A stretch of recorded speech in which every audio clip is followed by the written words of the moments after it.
Hi, this is TsTake. I'm here with my good friend Xavier Olivares, and we're going to talk to him about democracy today.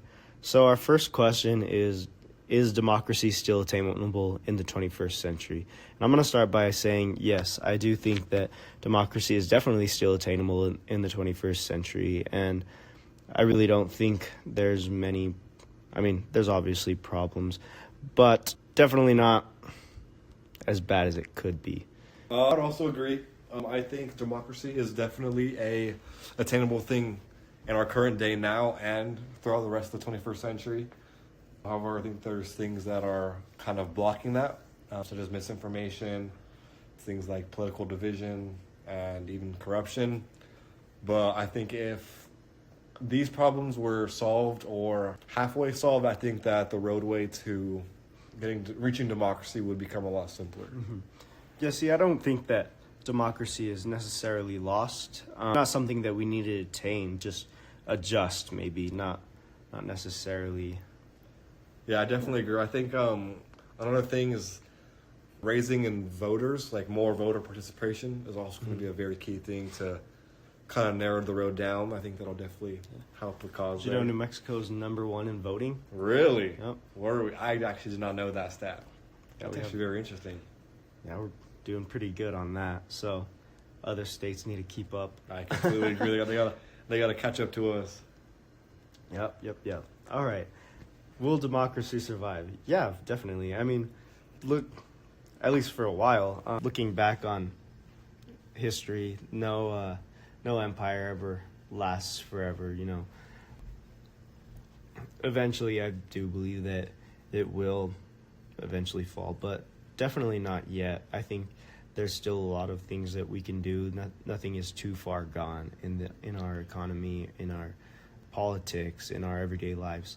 Nothing is too far gone to where we can't repair it for at least a good little while.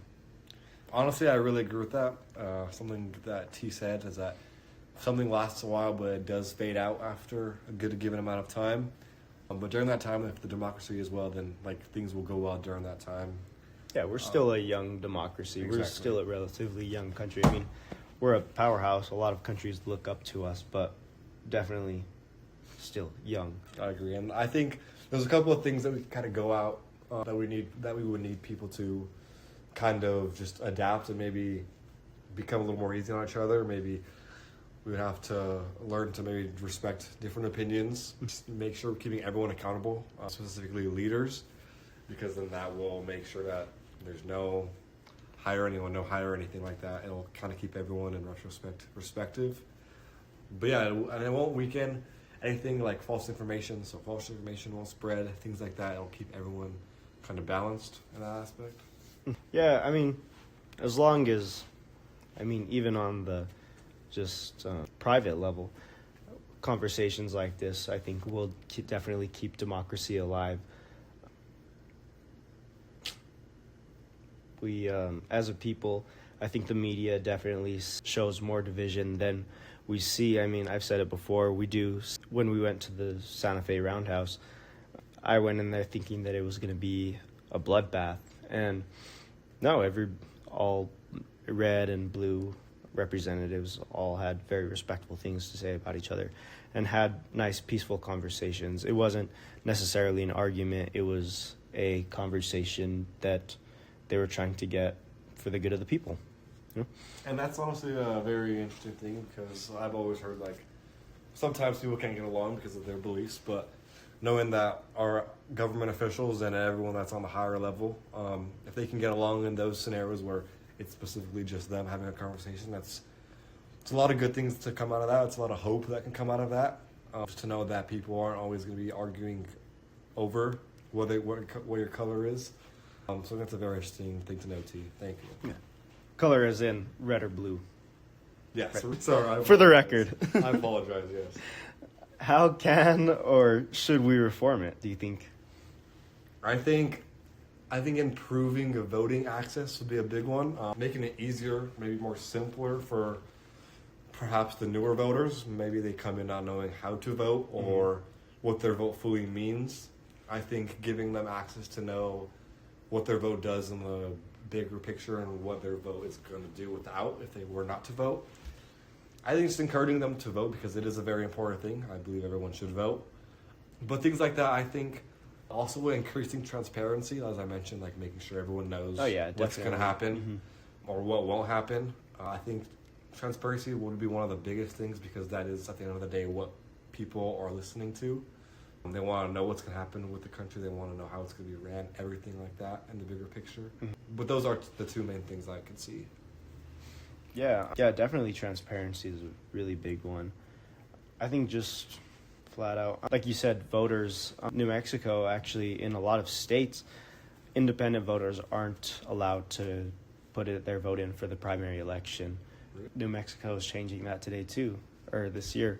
I actually don't know that either. So, yeah, if you're an independent voter like myself, you'll be able to have a say in more things. But just, I think the way we can reform it or improve it at least is just having peace with each other, not arguing with each other, not being really like what you imagine. Exactly, not being intolerable to other people's opinions. Freedom of religion, freedom of speech is definitely a really big thing, and I think there's a lot of fighting going on. I don't know. It just appears that in the media. I know it's not that bad, but I think, at least on the state level, we're not as divided as a state. But on the federal level, I do believe that there's a lot more division. And yeah, I think definitely there's got to be ways that we can we need to start holding our representatives and politicians, senators, governors, presidents accountable for their actions. I agree. I think reducing corruption in all those areas is also a key thing that can come into play. As you mentioned, the media creates a lot of images that seem to make everyone argue or everyone bicker back and forth. But I do think the media corruption, the media, when they maybe exaggerate a little bit and tone down, I think that it would also help out a lot. Yeah, I mean, I have friends that I don't agree with a lot of stuff on, but every time I've talked to them about politics, I mean, I really don't like talking about politics. He insists that we talk about politics, but every time we do talk about politics, it's never an argument. We are polar opposites on definitely opposites, but it's always just a conversation, just trying to help each other see our point of view so that hate isn't there like there is in some places. Yeah, any last words, Xavier?